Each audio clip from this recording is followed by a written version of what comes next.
Courtois, je savais que ma saison n'était pas terminée. Toni Kroos gagne du terrain dans la course au Ballon d'Or. La réponse de Florentino Pérez au président Macron pour Mbappé. Mathys de Ligt en route vers le Real Madrid, la fin d'une ère à la Juventus. Avant de commencer, si c'est la première fois que tu passes ici, je t'invite donc à t'abonner, c'est gratuit, ça prend 2 secondes et ça fait plaisir.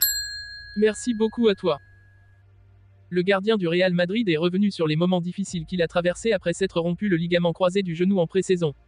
Courtois et l'entraîneur de basketball du Real Madrid, Chu Mateo, étaient les vedettes de la première journée de la semaine blanche pour les étudiants de l'école universitaire Real Madrid Universidad Europea.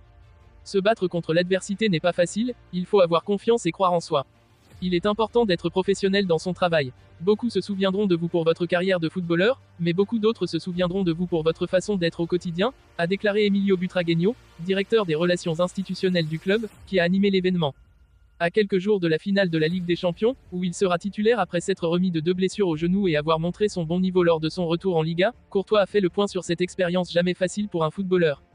Il faut être positif, avant tout. En août, j'ai pleuré parce que la pire chose qui puisse vous arriver dans le football, ce sont les croisés. Quand je suis rentré chez moi, je me suis dit que j'allais travailler dur et revenir fort. C'était mon idée depuis le début, être positif, se battre et ne jamais abandonner, chercher ses limites. Beaucoup pensaient que ma saison était terminée, mais moi je savais que non, a déclaré le Belge. Courtois a aussi évoqué à la dimension du Real Madrid de l'intérieur après des années de succès sportif. De l'extérieur, on voit toujours la grandeur, mais tant qu'on n'est pas à l'intérieur, on ne se rend pas compte de l'impact du Real Madrid sur le football mondial. Chaque année, on se bat pour remporter la Ligue des Champions, ce club est le meilleur du monde et quand vous êtes à l'intérieur, vous voyez tout. Quand vous vous déplacez dans le monde, vous vous rendez compte de son impact.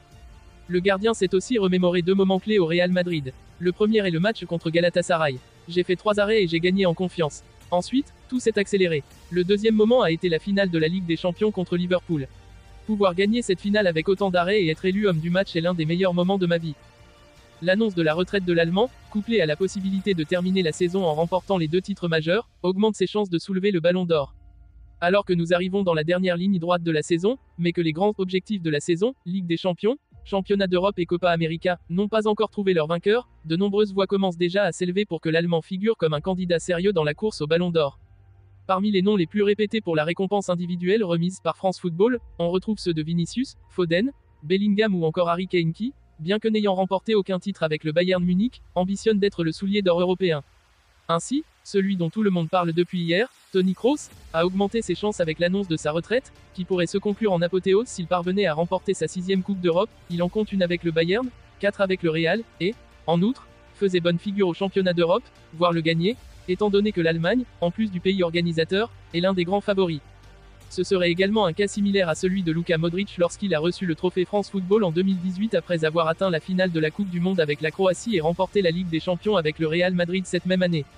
Toni Kroos qui a d'ailleurs répondu d'un petit emoji main en prière peau claire à un tweet faisant déjà la campagne pour que l'Allemand soit sérieusement considéré comme le possible futur Ballon d'Or. Ainsi, dans ce futur hypothétique, la particularité serait que si Kroos remportait le trophée, il le recevrait en tant que footballeur retraité, ce qui n'est jamais arrivé dans l'histoire de la prestigieuse récompense.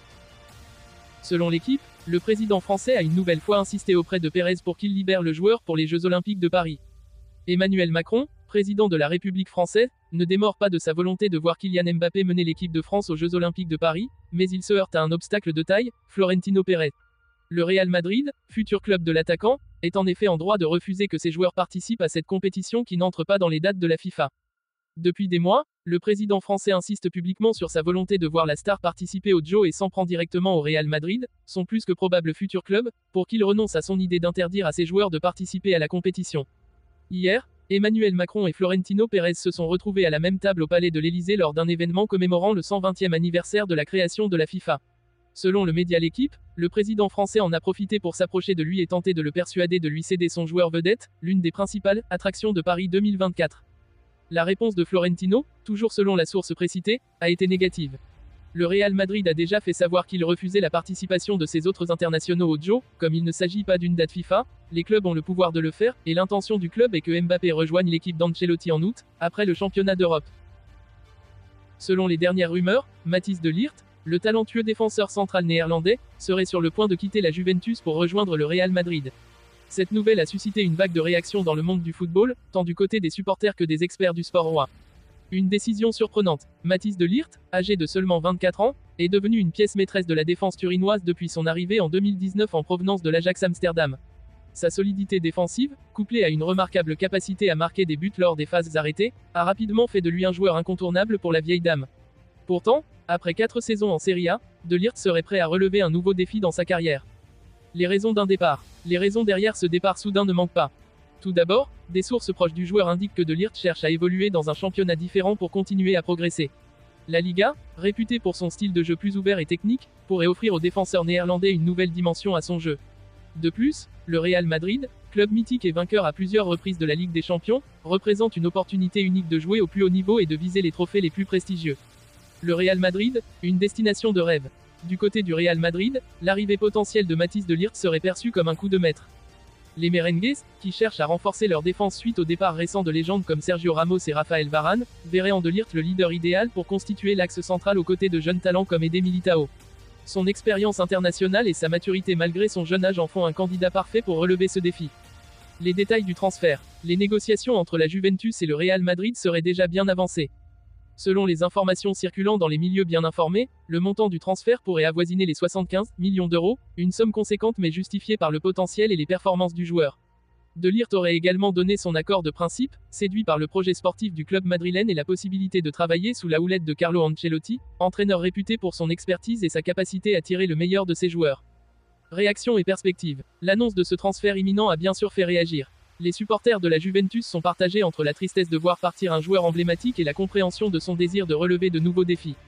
De leur côté, les fans du Real Madrid se montrent déjà enthousiastes à l'idée d'accueillir un défenseur de ce calibre, capable de solidifier leur arrière-garde et d'apporter son expérience des grandes compétitions.